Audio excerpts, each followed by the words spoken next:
বাক স্বাধীনতা কেড়ে নেওয়ার দুর্বিষহ বাংলাদেশ ছিল। সেই বাংলাদেশ থেকে মুক্তি পাওয়ার জন্য মানুষ এখানে রাস্তায় নেমে এসেছিল। এখানে কাউকে নায়ক মহানায়ক বানানোর উদ্দেশ্যে রাস্তায় নামেনি। ৭১ পরবর্তী কি এমন হয়ে গেল 3 বছরের মাথায় এদেশের মানুষ শেখ মুজিবের নাম বলতে ভয় পেত? জুলাই বাংলাদেশে যে দীর্ঘ 1.5 দশকের নিপীড়ন, যে ফ্যাসিবাদী শাসন ব্যবস্থা এবং বাংলাদেশের প্রত্যেকটি শ্রেণী পেশার মানুষ যে শশা ক্ষেত্রে নিপীড়িত ছিল, তার অনিবার্য পরিণতি ছিল জুলাই। বৈষম্যবিরোধী ছাত্র আন্দোলন একটি ঐতিহাসিক প্ল্যাটফর্ম, একটি পবিত্র ব্যানার, যাই ব্যানারের আন্ডারে এদেশের খেটে খাওয়া মানুষ থেকে শুরু করে প্রত্যেকটা রাজনৈতিক দল এবং প্রত্যেকটা রাজনৈতিক দলের ছাত্র সংগঠন ঐক্যবদ্ধ হয়ে ফেসিস্ট শেখ হাসিনার বিরুদ্ধে লড়াই করেছে। আসসালামু আলাইকুম প্রিয় দর্শক, মাহবুব সৈকত আমন্ত্রণ জানাচ্ছি মাই টিভি সংলাপে আপনাদের সবাইকে, যে যেখানে আছেন না কেন। প্রিয় দর্শক, আপনারা জানেন যে আমরা মাই টিভি সংলাপে সমসাময়িক বিষয় নিয়ে আলোচনা করি। আজ আমাদের আলোচনার বিষয় হচ্ছে ছাত্র জনতার ঐক্য ও মুক্তি। স্টুডিওতে উপস্থিত রয়েছেন দুজন ছাত্র নেতা, পরিচয় করে দিচ্ছি। বাম পাশে রয়েছেন জাতীয়তাবাদী ছাত্র দলের সাংগঠনিক সম্পাদক আমানুল্লাহ আমান। আমান, আপনাকে স্বাগত জানাচ্ছি। ধন্যবাদ। এবং একই সাথে ডান পাশে রয়েছেন বাংলাদেশ ছাত্র অধিকার পরিষদের সাধারণ সম্পাদক নাজমুল হাসান। ধন্যবাদ। প্রিয় দর্শক, আপনারা আজকে যাদেরকে স্টুডিওতে আমরা পেয়েছি তারা দুজনই দীর্ঘ ফ্যাসিবাদ বিরোধী আন্দোলনের দীর্ঘ সময়ে রাজপথে থেকেছে।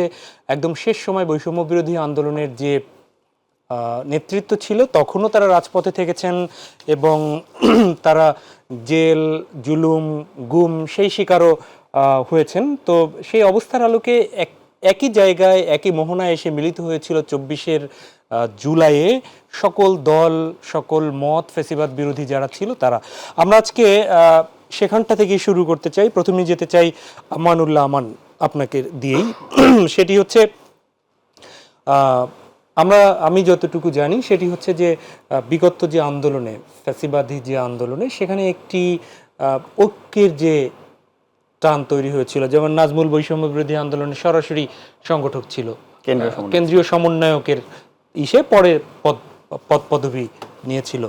আর ছাত্রদল কিংবা অন্যান্য যারা ছিল তারা হয়তো সেই সমন্বয়কের সরাসরি দায়িত্বে ছিল না। তো আমি একটু জেনে নিতে চাই যে সেই 24 আন্দোলনে রাজনৈতিক প্ল্যাটফর্ম থেকে যে দলগুলো বৈষম্য বিরোধী আন্দোলনে দীর্ঘদিন চালিয়েছিল, ফ্যাসিবাদ বিরোধী আন্দোলনের সেই ভূমিকাটা আসলে কেমন ছিল একটু স্পষ্ট করবেন কাইন্ডলি।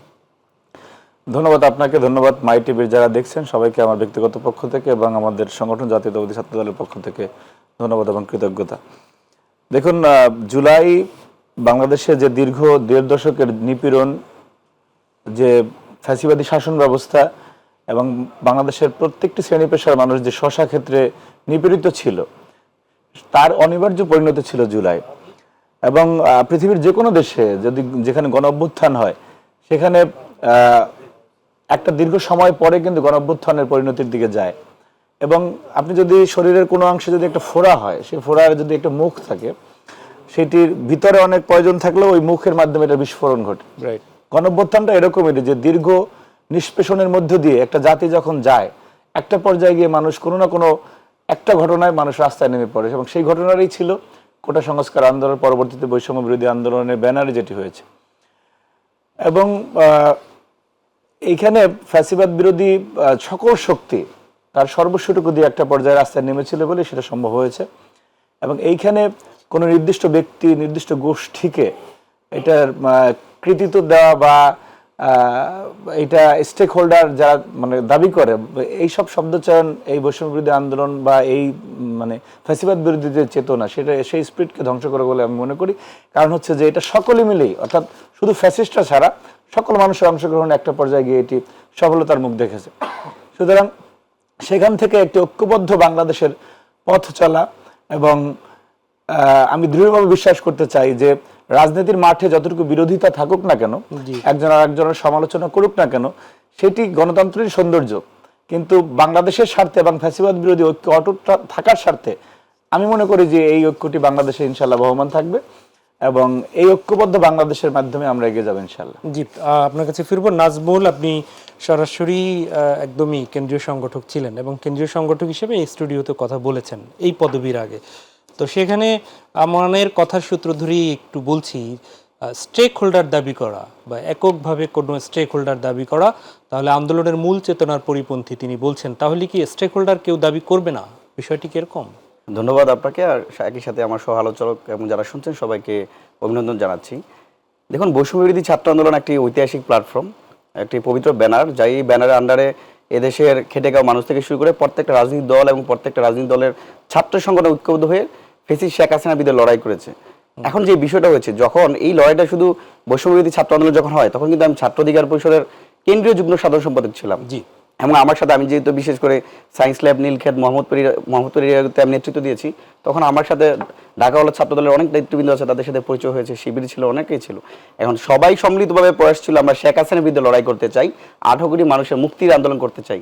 তখন কিন্তু বৈষম্যবিরোধী ছাত্র আন্দোলন কোনো একটা রাজনৈতিক ব্যানার ছিল না, সকল রাজনৈতিক দলের অংশগ্রহণের মিলিত হয়ে ফল।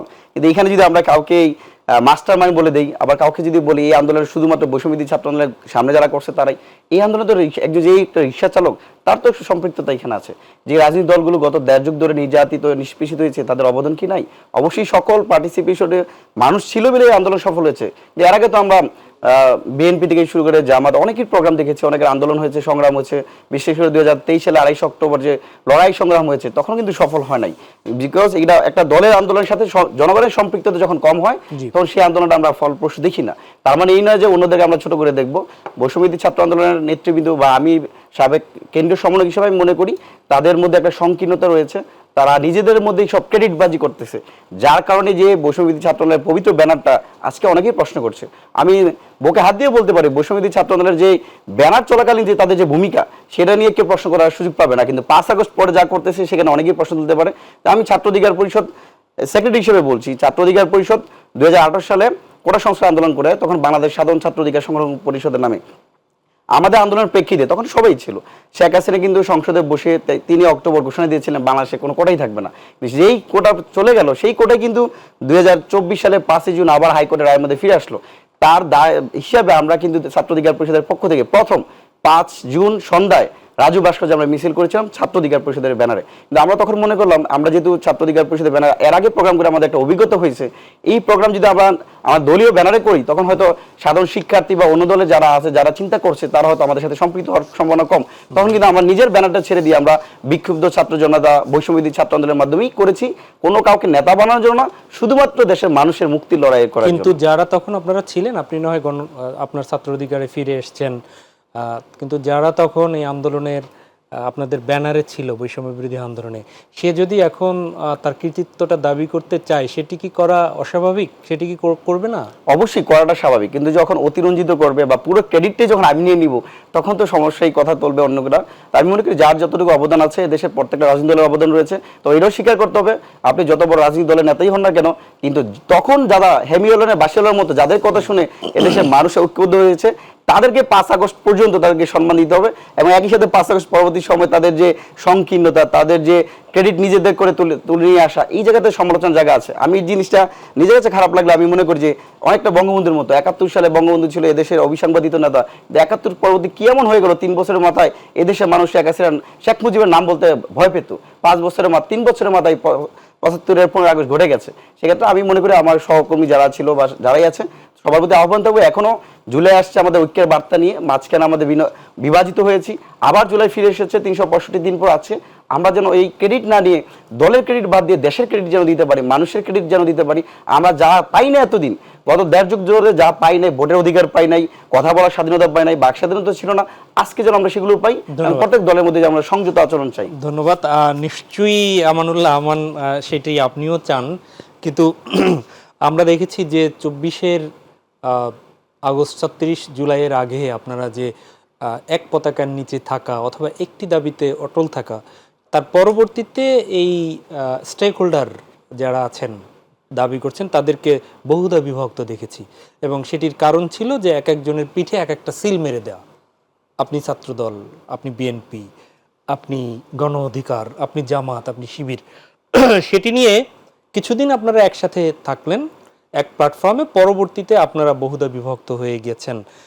এই বিভক্ত হয়ে যাওয়া এটি কি অনিবার্যই ছিল, নাকি এটি কি দেশের জন্য খুব মঙ্গলকর হলো? অনিবার্য তো ছিলই না, এটা প্রত্যাশিত ছিল না, বাংলাদেশের মানুষ এরকম কিছু আশাও করে নাই যে এই ধরনের একটি বিপ্লবের পরে বিপ্লবের সম্মুখ সারির যোদ্ধারা যে এত বেশি সমালোচনার মুখে পড়বেন, তাদের কর্মকাণ্ড যে ওই একই স্টাইলের হবে, এটা বাংলাদেশের মানুষ কোনটা একই স্টাইল, সেটা হচ্ছে যে যেটি নাজমুল বললেন যে আপনার ৭১-এর পরে ৭২ থেকে ৭৫ এত অল্প সময়ের এই কয়েক বছরের মধ্যে যে দুর্বৃত্তায়ন হয়েছে, সেই দুর্বৃত্তায়নের বিপক্ষে মানুষ এমনভাবে রাস্তায় নেমেছে যে শেখ মুজিব ভিলেনের চরিত্রের ওই সময় পরিণত হয়েছে মাত্র কয়েক বছরের ব্যবধানে, যিনি কিনা মানে আপনার মুক্তিযুদ্ধের বড় মাপের নেতা ছিলেন। কিন্তু আপনি দেখবেন যে ৫ই আগস্টের আগে যে বৈষম্যবিরোধী ছাত্র আন্দোলনের ব্যানারে যে কর্মসূচিটি হয়েছে, সেখানে তো শুধু ফ্যাসিস্টরা ছাড়া সকলের অংশগ্রহণ ছিল। এখানে একদম একটা পর্যায়ে গিয়ে বাংলাদেশের সকল শ্রেণী পেশার মানুষ, রিক্সাওয়ালা, ট্রেলারওয়ালা, শ্রমজীবী, গার্মেন্টস ওয়ার্কার, তারা জীবন দিয়েছে এই অভ্যুত্থানে। তারা কিন্তু কে স্টেক হোল্ডার দাবি করবে, কে মাস্টার মাইন্ড দাবি করবে, কে পরে দল গঠন করবে, কে মন্ত্রী হবে, এই প্রত্যাশার জায়গা থেকে কিন্তু কেউ জীবন দেয়নি। তারা জীবন দিয়েছিল যে না, আমি মন খুলে কথা বলবো। বাংলাদেশে কিন্তু কথা বলার অধিকার কেড়ে নেওয়া হয়েছিল হাসিনার সময়, যে একটা সামাজিক যোগাযোগ মাধ্যমে লাইক দেওয়ার কারণে, শেয়ার করার কারণে মানুষকে ডিজিটাল সিকিউরিটি একটা জীবন দেওয়ার মানে জেল খাটা লেগেছে। আমি জেলখানা দেখেছি, টাঙ্গাইলের রাশেদ নামে একজন লোক আমার সাথে পরিচয় হয়েছে, সে কয়েদের পোশাক পরা। তো আমি জিজ্ঞেস করলাম যে আপনার অপরাধ কি? সে বলছিল আমি শুধু একটা মানে অবৈধ নির্বাচন, এই কথাটা আমি শুধু শেয়ার করেছি, এই কারণে 4 বছর 7 মাস তার জেল হয়েছে। তো সুতরাং এই ধরনের একটি বাক স্বাধীনতা কেড়ে নেওয়ার দুর্বিষহ বাংলাদেশ ছিল। সেই বাংলাদেশ থেকে মুক্তি পাওয়ার জন্য মানুষ এখানে রাস্তায় নেমে এসেছিল। এখানে কাউকে নায়ক মহানায়ক বানানোর উদ্দেশ্যে রাস্তায় নামেনি। হ্যাঁ, যে সমস্ত জুলাই যোদ্ধাদের সম্মুখ সারি যোদ্ধারা তখন অবদান রেখেছেন, সেই অবদানের কথা আমার মনে হয় না যে আওয়ামী লীগ ছাড়া আর কোনো দল অস্বীকার করছে। প্রত্যেকেই, ইভেন আমরা প্রত্যেকটা জায়গায় কিন্তু তাদেরকে বিরচিত জায়গায় সম্বোধন করে থাকি। কিন্তু ৫ই আগস্ট পরবর্তী সময়ে ঠিক আওয়ামী জাহিলিয়াতের যুগের যে সমস্ত চর্চা হতো বাংলাদেশে, ঠিক একই রকম ভাবে সেই এমন কোনো কাজে নাই যেখানে বৈষম্যবিরোধী ছাত্র আন্দোলনের ব্যানারে যারা ওই সময় শীর্ষভাগে ছিল, পরবর্তীতে এনসিপি গঠন করছে, আপনি একদম টপ টু বটম প্রত্যেকটা নেতার নামে কোনো না কোনো অভিযোগ আসছে, একদম শীর্ষ নেতা থেকে শুরু করে সদস্য পর্যন্ত। সেটি কি জাস্টিফাই করার সুযোগ হয়েছে আপনারা? না গণভাবে অভিযোগ তো আসতেই পারে। না, জাস্টিফাই আপনি অভিযোগটা, যেমন আমাদের কথা বলি, বড় দল হিসেবে বিএনপি এবং ছাত্র সংগঠন হিসেবে, বড় ছাত্র সংগঠন হিসেবে আমাদের উপর অনেক অভিযোগ আসে। আমরা অভিযোগ আমলে নিয়ে কাউকে বহিষ্কার করি, কাউকে অব্যাহতি দিই। এমনও আছে যে আমরা মামলা করে সংশ্লিষ্ট ব্যক্তিকে পুলিশের কাছে দিয়ে দিচ্ছি। কিন্তু এনসিপির নামে যতগুলি অভিযোগ আসলো, একদম নাহিদ থেকে শুরু করে শেষ পর্যন্ত, আপনি তার কি দেখেছেন যে দায় স্বীকার করা কোনো মানসিকতা, যে আমি মানুষ, আমার ভুল হতে পারে, সেই জায়গায় তো তারা নাই। তারা সবাই ওই যে কেউ এই যে মানে স্বীকার করার মানসিকতায় নাই। জাস্টিফাইড এটা তো পড়ে ভাই, তো স্বীকার তো করতে হবে, আপনি মানুষ, আপনার ভুল হতে পারে। তো সেই জায়গাটিতে না গিয়ে যে দমভক্তি, অহংকার, সিনিয়র নেতৃবৃন্দকে অপমান করা, মানে বাংলাদেশে ওই যে স্টাইলে আওয়ামী লীগ চলতো, যে কাউকে কিছু মনে না করা, শেখ হাসিনার পরিণতির অনিবার্য কারণগুলোর একটা কারণ ছিল হচ্ছে সে কোনো শ্রেণী পেশার মানুষকে সম্মান করত না। একটা সময় আমরা শুনতাম যে আপনারা আপনাদের মতো রাজনৈতিক দলের যারা ছাত্র সংগঠন আছেন, তারা তাদের মতো কর্মসূচি করেছেন, দল, বড় সংগঠন, বৃহৎ সংগঠনের আন্দোলনে সহযোগিতা করেছেন, কিন্তু সরাসরি এই ২৪-এর আন্দোলনে আপনাদের শীর্ষস্থানীয় যারা নেতারা আপনারা আছেন, আপনাদের কিন্তু ফেইজে দেখা যেত না। দেখা যেত আপনি যাদের ব্যাপারে এখন অভিযোগ তুললেন তাদেরকেই। এ ব্যাপারে কি আপনারা কিভাবে ওই ভূমিকাটা রেখেছেন একটু যদি বলেন। এই যে নাজমুল যেটা বললো, নাজমুল একটি ছাত্র সংগঠনের তখন যুগ্ম সাধারণ সম্পাদক। সে যদি প্রথম দিন ৫ই জুন তারা রাজু ভাস্কর্য প্রোগ্রাম করেছে, তো সেই প্রোগ্রামটি যদি তারা ছাত্র অধিকারের ব্যানারই চালাতো, আমরা যদি ছাত্র দলের ব্যানারই চালাইতাম, তাহলে তো বৈষম্য বিরোধী আন্দোলনের ব্যানার হইতো না। বৈষম্য বিরোধী আন্দোলনের ব্যানারে যদি আমি যদি মিছিল করতাম গিয়ে, তাহলে তো সেটা রাজনৈতিক ট্যাগ দিয়ে সেটা প্রথম দিনে পিটায় উঠে দিত পুলিশ। সুতরাং এই আন্দোলনটি তো ছিল একটি কৌশলের অংশ। শিবিরের যারা ছিল তারা কি কেউ শিবিরের পরিচয় ওখানে আসছে নাকি? কোনো সংগঠনই তার আত্মপরিচয় বৈষম্য বিরোধী ছাত্র আন্দোলনে আসে না, সবাই বৈষম্য বিরোধী আন্দোলনের ব্যানারই এসেছিল। সুতরাং এবং আপনি দেখবেন যে যখন এই আন্দোলনটি সরকার পতনের আন্দোলনে পরিণত হলো, তখন সারা বাংলাদেশে যেই ঘটনাগুলি ঘটেছে, আপনি ৫ লক্ষ, ১০ লক্ষ, ২০ লক্ষ লোকও আওয়ামী ফ্যাসিজমের সময় বাংলাদেশে জড়ো হয়েছিল। শাপলা চত্বরের লোক জড়ো হয়েছিল, বিএনপি এরকম অসংখ্য প্রোগ্রাম করেছে লক্ষ লক্ষ মানুষ নিয়ে। লক্ষ লক্ষ মানুষের উপস্থিতি সরকার পতন হয় না, সরকার পতন না, তাহলে ২৮ অক্টোবর আওয়ামী লীগ পড়ে যেত। যেই কাজগুলি করা লেগেছে, খুনি হাসিনার পেটোয়া বাহিনীর যে সমস্ত দলদাস সেবাদাস যারা নিজেদেরকে হাসিনার চেয়ে বড় আওয়ামী লীগের মনে করত, তাদের মনে ভয় ঢুকানোর জন্য যে সমস্ত কর্মযজ্ঞ পরিচালনা করা লেগেছে সেগুলি রাজনৈতিক দলের নেতাকর্মীরা করেছে। ঢাকা বিশ্ববিদ্যালয় ক্যাম্পাসে কোথাও এমন কোনো অগ্নিসংযোগ হয় নাই যেটা সমন্বয়ক সাহেবরা গিয়ে করে দিয়েছেন, তাদের প্রতি শ্রদ্ধা রেখে বলতেছি। যাত্রাবাড়ি, উত্তরা, মোহাম্মদপুর, আপনার এই মিরপুরে যে সমস্ত ঘটনা ঘটেছে এইগুলি সবকিছু সাধারণ শিক্ষার্থীরা তো ছিলই, এই বড় বড় ঘটনাগুলি রাজনৈতিক দলের নেতাকর্মীরা ঘটিয়েছে এবং যার ফলে হাসিনার যে সেবাদাস দলদাস পেটোয়া বাহিনী তারা ভয় পেয়েছে। থানা না জানলে বিপ্লব সফল হতো না। এসব ফাও কথা বলে কোনো লাভ নেই। তার মানে পেছনে আপনারাই ছিলেন, রাজনৈতিক পেছনে না, দলগুলো। আপনি না জুলাই যেদিন শেখ হাসিনা বলেছে যে আপনি রাজাকারের নাতিপুতি রাজাকারের বাচ্চা, এরপর তো সবাই প্রকাশ্যে চলে গেছে। তখন তো সবাই, তখন আমাদের আপনি অসংখ্য ফুটেজ পাবেন, ছাত্র দলের সভাপতি গুলিবিদ্ধ হয়েছে, সাধারণ সম্পাদক আহত হয়েছে, আমরা আহত হয়েছি। আপনি আমাদের অসংখ্য নেতাকর্মী, কাদের উপর সরকারের টার্গেট ছিল? ৯,৯২১ জন নেতাকর্মী বিএনপি গ্রেপ্তার হয়েছে। কারা টার্গেটে ছিল? গণ অধিকারের কতজন গ্রেপ্তার হয়েছে? রাজনৈতিক দলগুলো টার্গেটে ছিল। তারা যদি রাজনৈতিক ট্যাগ থাকতো, সার্জিস হাসনা কার বাবার ক্ষমতা ছিল যে এখানে গিয়ে এটা ফেস করা, সেটা তো একটা কৌশলের অংশ ছিল। আমি যেটা বলতে চাচ্ছি যে আপনি সাদাকে সাদা বলতে হবে, সকল অংশীজনকে যদি আপনি স্বীকার করেন তাহলে আপনি গণঅভ্যুত্থানকে ধারণ করেন, আর যদি স্বীকার না করেন তাহলে সে আওয়ামী ফ্যাসিজমের একটি বহিঃপ্রকাশ আপনার কথা। ছাত্র দলের সাংগঠনিক সম্পাদক আমানুল্লাহ আমান কথা শুনছিলাম। আমরা ফিরে যাচ্ছি নাজমুল হাসান, ছাত্র অধিকার পরিষদের সাধারণ সম্পাদক।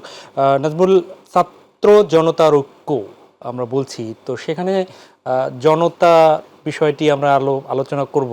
সেই ছাত্রী কিংবা শিক্ষার্থীরা ছাত্র সংগঠনগুলোর যে ঐক্য ছিল, অনেকেই মনে করছেন কিংবা আমরা দেখছিও যে এই অভ্যুত্থান পরবর্তী এই প্রায় 1 বছরের মধ্যে অনেকটা দূরত্ব তৈরি হয়েছে। মূল দূরত্বের কারণ কি? আপনারা না হয় ইডিওলজিক্যালি দূরত্ব বা আদর্শিক দূরত্ব থাকতে পারে, কিন্তু আপনাদের সেই বন্ধন যে জায়গাটি, সেটি ফাটল ধরার কারণগুলো মূলত কি? দেখেন, অনেকগুলো কারণ আছে, তবে আমার দৃষ্টিতে মনে হয় যে নেতৃত্বের পর্যায়ে যারা ছিল তাদের অতি কথন এবং প্রত্যেকটা সংগঠনের ছাত্র সংগঠনগুলোর মধ্যে যারা আছে তাদের মধ্যে ক্রেডিট না দেওয়া অথবা কাউকে পিছনে নিয়ে আসা। আমি যদি একটা এক্সাম্পল দিই, দেখেন বৈষম্যবিরোধী ছাত্র আন্দোলন কিন্তু সবার প্ল্যাটফর্ম ছিল, কিন্তু অভ্যুত্থান পরবর্তী সময় যদি দেখেন প্রধান উপদেষ্টা থেকে শুরু করে উপদেষ্টাদের যে কার্যালয়গুলো আছে বা তাদের যে মিটিংগুলো হয়, কোনো ছাত্র সংগঠনগুলি কি এখন পর্যন্ত ইনভাইট করা হয়েছে? আমরা বারবার বলছিলাম যে ছাত্র সংগঠনের মধ্যে যেন একত্রিত করা যায়, সেজন্য আমরা জাতীয় ছাত্র কাউন্সিলের আহ্বান জানিয়েছিলাম। এই একটা প্ল্যাটফর্ম থাকবে যেখানে সকল ছাত্র সংগঠন থাকবে, কিন্তু সেই জায়গায় কিন্তু রেসপন্স করা হয় নাই। ছাত্র সংগঠন মানে কি সরকারিভাবে হবে, মানে অন্তত প্রধান উপদেষ্টার আওতাধীন একটা জিনিস যে সবাই কিনে একবার বসবে বা শুনবে কথা। আমাদের কি রাগ ক্ষোভ অভিমান জায়গা নাই? বা ছাত্র সংগঠনগুলো কি এখানে নেতৃত্ব দেয় নাই? তাদের কি সেই জায়গায় কিন্তু আমরা অনেকটাই পিছিয়ে রাখা হয়েছে একটা সংগঠনকে প্রায়োরিটি দিয়ে। সেই জায়গায় তো আপনি দেখেন যদি সবাইকে এখানে স্পেস দেওয়া হতো তাহলে এরকম হতো না। আবার একটা হচ্ছে আদর্শগত কিছু লড়াই দ্বিমত থাকে। অনেকেই যেমন যারা ছাত্রদল করে তারা বিএনপিকে লালন করে বা জামাতের ছাত্র শিবির বা ছাত্র অধিকার পরিষদ যারাই আছে, কিন্তু যখন আপনি সংগঠনগুলোর মধ্যে দূরত্ব তৈরি হবে তখন শিক্ষার্থীদের মধ্যে একটা দূরত্ব তৈরি হয়ে যাবে। আমার মনে হয় সেই বিষয়টা এখানে আছে। তবে যে বিষয়টা আমি বলতে চাই, একটা বিষয় আমি বলছি না বলি, দেখেন যে কথা আমি বলতে চাইছিলাম, প্রত্যেকটা মন্ত্রণালয় বা প্রত্যেকটা সংস্থা দপ্তরে কিন্তু ছাত্র প্রতিনিধি নেওয়া হয়েছে আগস্টের পরবর্তী সময়ে, অথবা এটাকে ভালোর দৃষ্টিতে আমি মনে করি এটা নেওয়া দরকার ছিল। কিন্তু ছাত্র প্রতিনিধি মানে কি বৈষম্যবিরোধী ছাত্র আন্দোলন? কোন একটা জায়গায় ছাত্র প্রতিনিধি হিসাবে কি ছাত্রদল গিয়েছে? কোন একটা জায়গায় কি ছাত্র প্রতিনিধি হিসাবে ছাত্র অধিকারের কেউ গেছে? কেন যেতে পারে নাই? সবাই মিলে আমরা লড়াই করলাম, সবাই মিলে সংগ্রাম করলাম। আমার তো ইচ্ছা করে যে আমি রাষ্ট্রে একটা জায়গায় স্টেক হিসাবে একটা জায়গায় কন্ট্রিবিউশন করবো। ছাত্রদলের ভাইদের তো হয়তো বা ইচ্ছা থাকার কথা যে আমরা অভ্যুত্থান ঘটিয়েছি, আমাদের যে স্পেস আছে, আমাদের যে জায়গা আছে, আমার সক্ষমতা অনুযায়ী আমিও রাষ্ট্রকে দিতে চাই। কেন সেই জায়গাগুলোতে প্রতিবন্ধকতা তৈরি করলো? কেন শুধু সব জায়গায় এনসিপি করলেই তাকে সেই প্রতিনিধি দিতে হবে? আপনি যে যুব উন্নয়ন অ্যাডহক কমিটিগুলো হচ্ছে ছাত্র প্রতিনিধি হিসাবে সবগুলো তাদের পোস্টের নিতে হবে। এই যে বিষয়গুলো হয়েছে যার কারণে আমি মনে করি শুধু ওই একটা বিষয় কেন্দ্রিক না, যতগুলো জায়গায় বা দেখেন প্রধান উপদেষ্টা একবার ডাকছিলেন সবাইকে, সেখানে আমি গিয়েছিলাম এজ এ সেন্ট্রাল কোঅর্ডিনেটর হিসেবে। কিন্তু এরপর থেকে আমি যখন সরে আসলাম, আমরা বারবার বলছিলাম শুধু বৈষম্যবিরোধী ছাত্র আন্দোলনের কেন্দ্রীয় সমন্বয়ক সহসমন্বয়ক তারাও বাদে এদেশের প্রত্যেকটা ক্রিয়াশীল ছাত্র সংগঠনগুলোকে আপনি একবার ডাকেন, তাদেরকে নিয়ে একবার বসেন। সেই জায়গায় যখন দেখা যায় কাউকে স্পেস দেওয়া হয় না, শোনা হয় না, তখনও মনে হয় যে তারা তো সব ক্রেডিটবাজি করছে, এরা স্পেসিফিক কাউকে মাস্টারমাইন্ড বানা দিচ্ছে, অন্যদেরকে নিগৃহীত করছে। সেটা সরকারের জায়গা থেকে প্রত্যাশার, কিন্তু আপনারা চব্বিশের আগে আপনারা জুলাইয়ের আগে তো আপনারা নিজেরাই একসাথে হয়েছিলেন, তো সেই প্রচেষ্টাটুকু তো আপনারা কোনো সংগঠন করতে পারতেন, সেটি কি করেছেন? একসাথে বসার, একসাথে চলার, নিজেদের মধ্যে কিভাবে একসাথে থাকা যায়, সেটিও তো আমরা দেখিনি। আমার মনে হয় যে একটা প্ল্যাটফর্ম বা একটা ছাত্র সংগঠন ছাড়া বাকি যে সংগঠনগুলো আছে তাদের মধ্যে ওইভাবে দূরত্ব নাই। বা ছাত্রদলের নাসির ভাইয়ের সাথে আমার রেগুলার যোগাযোগ হয়, আমান ভাইয়ের সাথেও কথা হয়, বা শিবির যারা আছে তাদের সাথেও যোগাযোগ হয়, ফেডারেশন যারা আছে তাদের সাথেও ওই রকম হৃদ্যতার যে সম্পর্ক ছিল এখনো সেটাই আছে। তবে দৃশ্যমান যে ছাত্র নেতাদের মধ্যে যে একটা সম্পর্ক থাকা দরকার ছিল সেই জায়গাটা অনেকটাই নাই, এটা তো অস্বীকার করার সুযোগ নেই। সেই জায়গাটা অনেকটাই নাই। সেই জায়গাটা এই যে দূরত্বের যে জায়গাটা আমরা বলছি, সেই দূরত্বের জায়গাটাই কি আরো নির্বাচন যত ঘনিয়ে আসবে, সেটি অনেকেই শঙ্কা প্রকাশ করেন যে নির্বাচন যত ঘনিয়ে আসবে ততই মূল দলগুলোর মধ্যে দূরত্ব অথবা বিভিন্ন বিষয়ে নিজেদের মধ্যে দূরত্ব থাকবেই, সেটিকে ছাত্র সংগঠনের মধ্যে ছড়িয়ে পড়ার কি শঙ্কা থেকে যায় সবাই মনে করছেন, সেটি দূর কি করতে পারবেন? সেটি থেকে মুক্ত থাকতে পারবেন? দেখুন, যেটা নাজমুল বলতেছিলেন যে আপনি এই বৈষম্য বিরোধী ছাত্র আন্দোলনের ব্যানারে আন্দোলনটি তো সবাই করেছে, মানে ফ্যাসিবাদ বিরোধী যারা সবাই করেছে। 5ই আগস্টের পরে এখন পর্যন্ত 2বার বৈষম্য বিরোধী ছাত্র আন্দোলনের নেতারা সব ছাত্র সংগঠন নিয়ে বসার অভিপ্রায় ব্যক্ত করেছে, এবং ছাত্র দলে আমাদেরকে যখনই বলেছে আমরা 2বারই গিয়েছি। যেমন একবার মাহবুবুর রহমান মোল্লা সিটি কলেজ এবং আরেকটি ঢাকার একটি কলেজের মধ্যে যে সংঘর্ষ, সেখানে উদ্ভূত পরিস্থিতিতে আমাদেরকে ডাকা হয়েছিল, আমরা সেখানে মতামত দিয়েছি। এবং এর পরের দিনই প্রধান উপদেষ্টার সাথে ছাত্র নেতাদের মানে একটা মিটিংয়ের একটা বিষয় ছিল, যেটি নাজমুল বললেন। সেখানে শুধুমাত্র পরবর্তীতে যারা এনসিপির নেতা হয়েছেন বা বৈষম্য বিরোধী আন্দোলনে এরা গিয়েছে, অর্থাৎ সংকটে পড়লে ওনারা আমাদেরকে ডাকেন, সুখের দিনে আমাদেরকে স্মরণ করেন না। তো এটা আমরা মেনে নিয়েছি, এবং এখন থেকে আরো সামনেও যদি কোনো সময় দেশের স্বার্থে, ছাত্র রাজনীতির স্বার্থে, শিক্ষার স্বার্থে যদি আমাদের সাথে কেউ বসতে চায়, আমাদের কোনো না নেই, আমরা বসবো, পরামর্শ দেবে, এগিয়ে যাব। সেই শিক্ষার জি বলেন শেষ। আমি বলি, ওনাদের আচার আচরণ, ওনাদের কথাবার্তা, ওনাদের শব্দচয়ন, ওনাদের বডি ল্যাঙ্গুয়েজ, এগুলি সিনিয়র নেতৃবৃন্দ থেকে শুরু করে আমাদেরকে ব্যথিত করে। কিন্তু আমরা দেশের স্বার্থে, এই ফ্যাসিবাদ বিরোধী ঐক্য ধরে রাখার স্বার্থে আমরা কিছু বলি না। নাহলে আমাদের কত সিনিয়র নেতা যাদের ত্যাগ, শ্রম, ঘাম, যারা দীর্ঘ সময় জেল খেটেছে, যারা এতদিন জেল খেটেছে, এত বছর জেল খেটেছে, যে পরিমাণ সময় এই সমস্ত যারা আজকে বড় বড় কথা বলে, তারা ঢাকা শহরেও ছিল না, এত বছর জেল। আমরা যতদিন রিমান্ড খেটেছি, সে ততদিন হাসিনা বিরোধী আন্দোলনই করে নাই। তাদের এমন এমন শব্দ চয়ন করে, সেটাও কিন্তু আমরা সহ্য করি দেশের স্বার্থে, এবং আমরা করে যাচ্ছি। কিন্তু বাংলাদেশের সাধারণ মানুষ বুঝে, বেয়াদবি জিনিসটা কিন্তু সেটা পরিবারও প্রশ্রয় দেয় না, সমাজও প্রশ্রয় দেয় না। সুতরাং সে বেয়াদবির জায়গাটা তাদেরকে পরিহার করতে হবে। পরিহার না করলে একটা অনিবার্য পরিণতি থাকে, যেমন হাসিনার পরিণতি হয়েছে। আপনি যে কর্ম করবেন সেই কর্ম অনুযায়ী আপনার পরিণতি থাকবে। এদের কতটুকু জনসমর্থন আছে, এরা দেখবেন যে এদেরকে যদি একটা প্রোগ্রাম করে ঢাকা শহরে শাহবাগে, এই সাম্প্রতিক সময়, এই যে জুলাইয়ের সূচনায় যে প্রোগ্রামটি, সেটা কিন্তু করতে পারেনি। এর আগে ঢাকা বিশ্ববিদ্যালয়ে একটি মানববন্ধনের কথা বলে 2.5 ঘন্টা অপেক্ষা করার পরে তারপরে একটি সংবাদ সম্মেলন করা লাগছে। এবং আপনাদের মিডিয়াও ইদানিং তাদেরকে অনেকটা হাসিনার সময়ের স্টাইলে প্রশ্রয় দেয়। কিরকমের? শুধু বক্তাদের দিকে তারা ক্যামেরা ধরে, শ্রোতা দর্শকের দিকে ক্যামেরা ধরে না এনটিভির প্রোগ্রামে। তাহলে তো আসলে মুখোশ উন্মোচন হয়ে যাবে। এবং সমাবেশ ডেকে অনেক সময় মানববন্ধন করে, মানববন্ধন ডাকলে সংবাদ সম্মেলন করে। এই হলো তাদের পরিণতি। জনগণের সাথে কোনো সম্পর্ক নাই, সাধারণ শিক্ষার্থীদের সাথে কোনো সম্পর্ক নাই। সেটি আজকে তাদের প্রতিনিধি থাকলে হয়তো এর জবাবগুলো দিতে পারতো। সেটা তো বাস্তবে দেখা যাচ্ছে, এটা আমি গল্প বানিয়ে বলতেছি না, এটা বাংলাদেশে হচ্ছে। কিন্তু আপনাদের জন্য আমাদের যে প্রশ্নের যে জায়গাগুলো আপনি বলেছেন, শিক্ষার স্বার্থে আপনারা অনেক কিছু করতে চাচ্ছেন, তো সেই শিক্ষাঙ্গনের পরিবেশ নিশ্চিতের জন্য অনেক সংগঠন অনেকদিন থেকে দাবি করছিল যে এখন সবচেয়ে উত্তম সময় ছাত্র সংসদ নির্বাচনের। সেক্ষেত্রে অনেকেই আপনাদের দিকে আঙ্গুল তুলতে চায় যে আপনারা হয়তো সেই বিষয়টি চান না, এরকম। দেখুন, আঙ্গুল আমাদের দিকে আসে, আঙ্গুল আমরা যেহেতু বড় গাছ, আমাদের দিকে ঢিল পড়ে, এটা সেটা আমরা মেনেও নেই, আমাদের দিকে ঢিল পড়বে। আর মানে বিরোধিতা করার তো একটা জায়গা লাগবে, আসলে কথা বলার তো একটা জায়গা লাগবে, আসলে তো কিছু নাই। এই ছাত্র দলের পিছনে পড়ে থাকে। তো ছাত্র দলের পিছনে পড়ে থাকলে কি হয়, যে একটু দেখা গেছে মার্কেট পাওয়া যায় আর কি।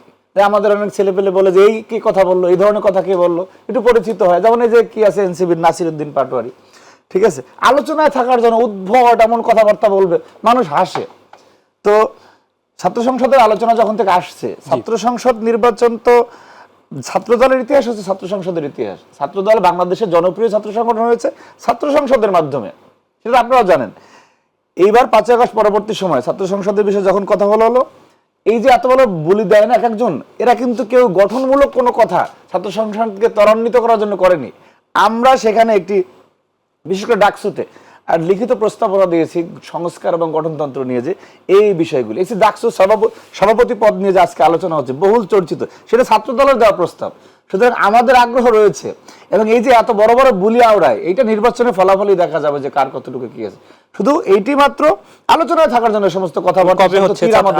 আপনি আপনি ঢাকা বিশ্ববিদ্যালয় ছাত্র সংসদের প্রসঙ্গ যেহেতু তুললেন, অনেকেই জানতে চান সেটি আসলে সেটি কি জাতীয় নির্বাচনের আগে ছাত্ররা দেখবে, হওয়ার কোনো সম্ভাবনা আছে? আমি তো কর্তৃপক্ষ না, সেটা আপনি কর্তৃপক্ষ না, কিন্তু আপনি বড় একটা স্টেক হোল্ডার। আপনাদের কি চাওয়াটা? আপনি দেখেন যে ডাকসুটা এমন ডাকসু হতে হবে যেটা সকল অংশীজন এখানে অংশগ্রহণ করতে পারে, বিশেষ কাউকে সুবিধা দেওয়া, এবং সেই 19-এর স্টাইলে ডাকসু আগের দিনে ভোট হয়ে যাবে আওয়ামী ফ্যাসিজমের স্টাইলে, সেই ডাকসু আমরা কেউ চাই না। এবং যে ডাকসুর মাধ্যমে ঢাকা বিশ্ববিদ্যালয়ের সাধারণ শিক্ষার্থীদের কণ্ঠস্বরের প্রতিধ্বনি হবে, সাধারণ শিক্ষার্থীরা যেটা প্রত্যাশা করে, সেই ডাকসু আপনি যে কোনো সময় দিতে পারেন। কিন্তু আপনি যদি রাষ্ট্রে এত মানে সংস্কারের কথাবার্তা বলে থাকেন, ডাকসুতেও তো নির্বাচনের আগে এখনো ছাত্রলীগের অসংখ্য নেতাকর্মী ঢাকা বিশ্ববিদ্যালয়ে রয়েছে, এখনো খুনি হাসিনার মোটিভ সেখান থেকে জ্বালিয়ে দেয়, এখনো ওখানে তোফাজ্জল হত্যাকাণ্ড ঘটে, এখনো শাহরিয়ার আলম সাম্যর নির্মম হত্যাকাণ্ডের শিকার হয়, এখনো অনিরাপদ ক্যাম্পাস রয়েছে। সুতরাং সেইগুলি দিকে মনোযোগ দেওয়ারও দরকার আছে। সেই এমন একটা পরিস্থিতিতে ডাকসু হোক যখন সাধারণ শিক্ষার্থীরা নির্ভয়ে নিঃসংকোচে তাদের পছন্দের প্রার্থীকে ভোট দিতে পারবে। সেটা কবে আসবে সেই দিনটা? সেই পরিবেশ তৈরি করতে এই ঢাকা বিশ্ববিদ্যালয়ের প্রশাসন সম্পূর্ণরূপে ব্যর্থ হয়েছে। আওয়ামী ফ্যাসিজমের সময়ও ঢাকা বিশ্ববিদ্যালয়ে একটা লাশ পড়ে না, আপনি দেখেন, খুঁজে দেখেন, যেখানে ছাত্রলীগের চরম আধিপত্য ছিল, যেখানে কণ্ঠস্বরকে রোধ করা হয়েছিল, সেই সময়ও 9 মাসের ব্যবধানে 2টা লাশ পড়ে না। এই যে নাজমুল আসে, তাহলে সেই সময়টাকে আপনি ইতিবাচক হিসেবে দেখাতে চাচ্ছেন? না, ইতিবাচক না। আপনি একটা খারাপ আর একটা অধিকতর খারাপ, সেটার কথা বলছি। আপনি এখানে আপনার প্রতি যে পবিত্র দায়িত্ব ছিল, এই ভিসি প্রক্টরকে সকলে সহযোগিতা করেছে, সকলে, এমন কোনো চাপ তাদের প্রতি দেওয়া হয় না যে তারা দায়িত্ব থেকে একটু টেনশন করে 1 সেকেন্ডের জন্য তাদের মনোযোগ অন্যদিকে যাবে, সকলে সহযোগিতা করেছে। সুতরাং এই জায়গায় আমাদের আমি একটু 30 সেকেন্ড সময় নিচ্ছি। সাম্য হত্যাকাণ্ডের পরে উনি যে সমস্ত শব্দ চয়ন করেছেন এই আজকের ভিসি, যে ন্যারেটিভ দিয়েছেন, যে কথাবার্তা বলেছেন, এগুলি ঢাকা বিশ্ববিদ্যালয়ের পবিত্র চেয়ারের সাথে যায় না। কিন্তু ওই যে বরাবরই ফ্যাসিবাদ বিরোধী ঐক্য ধরে রাখার জন্য আমরা অনেক কিছু বলি না, কিন্তু মানুষ বুঝে যে একটা, আপনি যদি ছাত্রকে সন্তানের মতো ট্রিট করতেন, তাহলে আপনি তার বিচারের দাবিতে সোচ্চার হতেন। সে এটাকে রাজনৈতিক জাস্টিফাই করতে চাইছে যে সাম্য কোন দল করে, এখানে আবার এই আন্দোলনের ভিতরে রাজনৈতিক কোনো উদ্দেশ্য আছে কিনা, সেইটা খোঁজা ঢাকা বিশ্ববিদ্যালয়ের ভিসির দায়িত্ব না। অনেক ধন্যবাদ। এখনো ঢাকা বিশ্ববিদ্যালয় ক্যাম্পাস অনিরাপদ, এটি দাবি আমানের, এবং শিক্ষাঙ্গনে শিক্ষার পরিবেশ, এটি না হয় পরে প্রশ্ন করি। সেটি হচ্ছে যে ছাত্র অধিকার পরিষদের এ ব্যাপারে বক্তব্য কি বা দৃষ্টিভঙ্গি কি ছাত্র সংসদ নির্বাচনগুলোর পিছনে, বিশেষ করে ডাকসু? ধন্যবাদ। আসলে একটা বিষয় আমি বলি যে 5 আগস্ট পরবর্তীতে অনেকে অনেক কিছু পেয়েছে। যারা এপিএস ছিলেন তারা সচিব হয়েছেন, যারা বিসি হওয়ার কথা ছিল তারা বিসি হয়েছেন, আবার যা অনেকেই আছে প্রমোশন পেয়েছেন। কিন্তু ছাত্ররা আসলে কি পেয়েছে? ছাত্ররা তাদের গণতান্ত্রিক যে আন্দোলন, গণতান্ত্রিক যে অধিকার, সেই ছাত্র সংসদ নির্বাচনের জন্য অনেকে বলে যে অটোপাস। আমি যেটা বলছি, দেখেন আন্দোলনটা শুরু হয়েছে কোথা থেকে? বিশ্ববিদ্যালয় ক্যাম্পাস থেকে, বৈষম্যহীন মেধাবীদের বাংলাদেশ বিনিময়ের লক্ষ্যে যে কোটা রিফর্ম চাই, সেই জায়গাতে দেখেন আমরা আগেও বলেছি ছাত্র সংসদ নির্বাচন 2019 সালের ছাত্র সংসদ হয়েছিল, এর পরবর্তীতে গত 5 বছর নাই। এখনো দেখেন আমার ছাত্র অধিকার পরিষদের সভাপতি বিনিময় মোল্লা রাজু ভাস্কর্য থেকে শুরু করে বিসি চত্বরে এখানে অবস্থান কর্মসূচি করে, পরবর্তীতে আমরণ অনশন কর্মসূচি করতে হচ্ছে যে ছাত্র সংসদ নির্বাচন চাওয়ার জন্য। এখানে আমার ছাত্র অধিকার পরিষদের বক্তব্য স্পষ্ট, আমাদের জন্ম হয়েছে ছাত্র সংসদ নির্বাচনের মাধ্যমে, আমাদের জন্ম হয়েছে ডাকসু বিপিনুল হক নূরের মাধ্যমে, যে দলগুলো হয়েছে সেগুলো আমরা অবশ্যই ছাত্রদের অধিকার, গণতান্ত্রিক অধিকার রক্ষার্থে আমরা প্রত্যেকটা বিশ্ববিদ্যালয় ক্যাম্পাসে অনতিবিলম্বে নির্বাচন চাই। একই সাথে আমরা সেই জুলাই চলে আসছে, এই জুলাইয়ের মধ্যেই ঢাকা বিশ্ববিদ্যালয় থেকে শুরু করে যেই সকল বিশ্ববিদ্যালয়ের সুযোগ আছে, জুলাই থেকে যেন ছাত্র সংসদ নির্বাচন শুরু করা হয়। ছাত্রদল মনে করে ঢাকা বিশ্ববিদ্যালয়ে সেই পরিবেশ এখন নেই, কি কি কারণে সেটি আমন বলেছেন। এখন দেখুন ভাই যেই কথাগুলো বললেন, সাম্যতা বিচার কিন্তু আমরা ওইভাবে দেখতে পাই নাই। একইভাবে যখন আমরা ছাত্র সংসদ নির্বাচনের কথা শুনি, তখন আবার রাজু ভাস্কর যে ককটেলের বিস্ফোরণের কথা শুনি। আসলে কারা যে ছাত্র সংসদ নির্বাচন চায় না, তারা যে ক্যাম্পাস নিরাপত্তা দেখতে চায় না, এটাও নিয়ে একটা প্রশ্ন তৈরি হয়েছে। যখন সবাই মিলে এখন তো ছাত্রলীগ নাই, কেন ক্যাম্পাস অনিরাপদ মনে হবে? সেক্ষেত্রে অবশ্যই প্রক্টর বিসি যারা ছিল তাদের অর্পিত যে দায়িত্ব, সেই জায়গাতে আমরা মনে করি অনেকটাই তারা ব্যর্থতার পরিচয় দিয়েছে। একই সাথে আমার মনে হয় যে তারা যেহেতু ব্যর্থ হয়েছে, ছাত্র সংগঠনগুলো উচিত যে আমরা সবাই একসাথে আছি, বিশ্ববিদ্যালয় ক্যাম্পাসে একইভাবে শোডাউন দেওয়া, একই সাথে বসা, মধুর ক্যান্টিনে বসা, চা আড্ডা দেওয়া, শিক্ষার্থীদেরকে মনে করাইতে হবে যে আমরা ক্যাম্পাস নিরাপদ, আমরা ক্যাম্পাস পাহারা দিব। আমরা ক্যাম্পাস পাহারা দিই না এর আগে, অবশ্যই আমাদের সেই পরিবেশটা তৈরি করা উচিত। এবং আমার মনে হয় রাজনৈতিকভাবে না দেখে শিক্ষার্থীদের দিকে চিন্তা করে হলো ছাত্র সংসদ নির্বাচনের দিকে প্রত্যেকটা সংগঠনের জোর দেওয়া উচিত। কথা শুনছিলাম ছাত্র অধিকার পরিষদের সাধারণ সম্পাদক নাজমুল হাসানের। ফিরছি জাতীয়তাবাদী ছাত্র দলের সাংগঠনিক সম্পাদক আমানুল্লাহ আমান। আমরা ছাত্র সংসদ যে নির্বাচন নিয়ে কথা শুনছিলাম, আসলে সার্বিকভাবে এই যে শিক্ষার্থীদের শিক্ষাঙ্গনগুলোতে হয়তো এখন সেই মারামারি কিংবা দৌড়ঝাঁপ সেই বিষয়টি নেই, তো এই সময়টাকে একদম শিক্ষাবান্ধব কি পরিবেশ এখন ক্যাম্পাসগুলোতে বিরাজ করছে বলে আপনি মনে করেন? শিক্ষা বান্ধব, দেখুন আগে যে পরিস্থিতি ছিল, এখন তো কেউ মানে প্রোগ্রামে না গেলে কাউকে মানে গেস্ট রুমে নিয়ে ধমকও দেয় না, আর আপনার কর্মসূচিতে না গেলে হল থেকে বের করে দেন, এরকম কোনো পরিস্থিতি নেই। বরং আমরা দেখেছি যে এই সাম্প্রতিক নতুন সেশনে যারা ভর্তি হয়েছে, সেখানে বিশেষ করে আমার সংগঠন জাতীয়তাবাদী ছাত্র দলের ঢাকা বিশ্ববিদ্যালয়ের প্রত্যেকটা হলে আমাদের ছাত্র দলের কর্মীরা ফুল, কলম, বিভিন্ন উপহার সামগ্রী দিয়ে নতুন শিক্ষার্থীদেরকে স্বাগত জানিয়েছে।